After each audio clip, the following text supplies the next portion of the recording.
नमस्ते बच्चों। मैं हूं आपका Durga sir. Durga sir classes में आपका स्वागत है। आज हम इस क्लास 10th एसएसटी के most important topic Indian map essential series के जरिए पूरे मैप वर्क को मुट्ठी में करने वाले हैं। ये सेशन आपकी बोर्ड एग्जाम्स के लिए बहुत जरूरी है, तो चलिए शुरू करते हैं। वीडियो को पूरा देखें। सबसे पहले बात करते हैं नेशनलिज्म इन इंडिया के उन केंद्रों की जिन्होंने हमारी आज़ादी की लड़ाई की दिशा बदल दी। देखिए, पंजाब में अमृतसर है, जहां दुखद जलियांवाला बाग इंसिडेंट हुआ था। बिहार के चंपारण को देखिए, यहां से गांधी जी ने इंडिगो प्लांटर्स के लिए आंदोलन शुरू किया। उत्तर प्रदेश का चौरी चौरा मत भूलना, इसी घटना के बाद नॉन कोऑपरेशन मूवमेंट यानी एनसीएम को वापस लिया गया था। गुजरात में 3 बड़े स्पॉट्स हैं। अहमदाबाद, जहां सूती मिल मजदूरों का सत्याग्रह हुआ, खेड़ा, जहां किसानों ने मोर्चा संभाला, और दांडी, जहां से नमक कानून तोड़कर सिविल डिसोबीडियंस की शुरुआत हुई। और हां, कांग्रेस के सेशंस पर ध्यान दें। 1920 में 2 बार मिले थे, सितंबर में कलकत्ता और दिसंबर में नागपुर। 1927 का सेशन मद्रास में हुआ था। अब आते हैं भूगोल पर। Major soil types. उत्तर में जम्मू कश्मीर और हिमाचल की तरफ फॉरेस्ट एंड माउंटेनियस सॉइल है, लेकिन सबसे जरूरी है अलुवियल सॉइल, जो हमारे देश की सबसे उपजाऊ मिट्टी है। ये मुख्य रूप से गंगा के मैदानों और रिवर डेल्टाज में मिलती है। दक्कन के पठार यानी डेक्कन प्लेटो में आपको ब्लैक सॉइल मिलेगी, जो कपास के लिए बेस्ट है। राजस्थान के सूखे इलाकों में एरिड सॉइल है और कुछ हिस्सों में लैटेराइट और रेड एंड येलो सॉइल भी पाई जाती है। पानी की बात करें तो मेजर डैम्स को याद रखने की ट्रिक समझिए। सबसे उत्तर में चेनाब नदी पर सलाल प्रोजेक्ट है, सतलुज पर मशहूर भाखड़ा नांगल और भागीरथी पर सबसे ऊंचा तहरी डैम है। चंबल नदी पर राजस्थान में राणा प्रताप सागर है और नर्मदा पर सरदार सरोवर। ओडिशा में महानदी पर बना हीराकुंड दुनिया का सबसे लंबा डैम है। दक्षिण में कृष्णा नदी पर नागार्जुन सागर और तुंगभद्रा मुख्य हैं।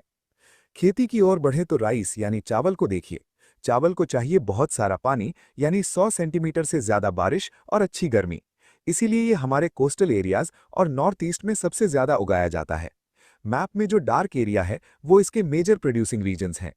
अब बात वीट यानी गेहूं की, जो एक रबी क्रॉप है। इसे उगते समय ठंडे मौसम की, उगते समय तेज धूप की जरूरत होती है।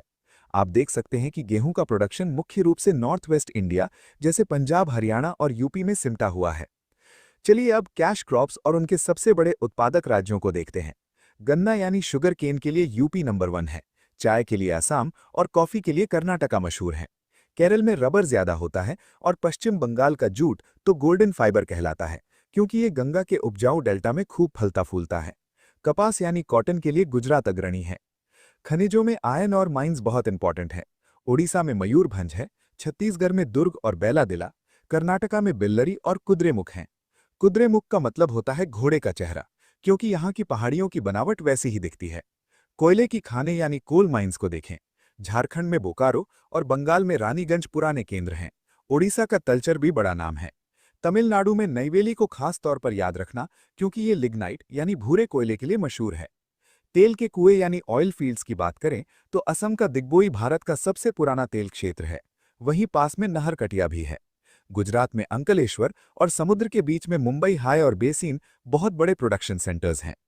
बिजली घर यानी पावर प्लांट्स की लोकेशन देखिए। न्यूक्लियर प्लांट्स में यूपी का नरोरा, गुजरात का काकरापारा, महाराष्ट्र का तारापुर जो भारत का पहला न्यूक्लियर प्लांट था, और तमिलनाडु का कलपक्कम मुख्य हैं। थर्मल प्लांट्स में नामरुप, सिंगरौली और रामागुंडम को मैप पर मार्क करना सीख लें। कॉटन टेक्सटाइल्स की बात करें तो ये इंडस्ट्री गुजरात और महाराष्ट्र में इसलिए ज्यादा है क्योंकि वहां काली मिट्टी यानी ब्लैक सॉइल मिलती है। मुख्य केंद्र हैं मुंबई, इंदौर, सूरत, उत्तर में कानपुर और दक्षिण में कोयंबतौर। आयरन और स्टील प्लांट्स का सबसे ज्यादा जमावड़ा छोटा नागपुर पठार के पास है। यहाँ बोकारो, जमशेदपुर जो सबसे पुराना प्राइवेट प्लांट है, बर्नपुर, दुर्गापुर और भिलाई स्थित हैं। दक्षिण में विजयनगर, भद्रावती और सेलम प्रमुख हैं। आज के डिजिटल युग के सॉफ्टवेयर टेक्नोलॉजी पार्क्स को देखें। नोएडा, गांधीनगर, मुंबई, पुणे, हैदराबाद और चेन्नई बड़े सेंटर्स हैं, लेकिन बेंगलुरु को सिलिकॉन वैली ऑफ इंडिया कहा जाता है, क्योंकि ये आईटी का सबसे बड़ा हब है। व्यापार के लिए मेजर सी पोर्ट्स हमारी लाइफलाइन है। गुजरात का कांडला एक टाइडल पोर्ट है। मुंबई सबसे बड़ा पोर्ट है।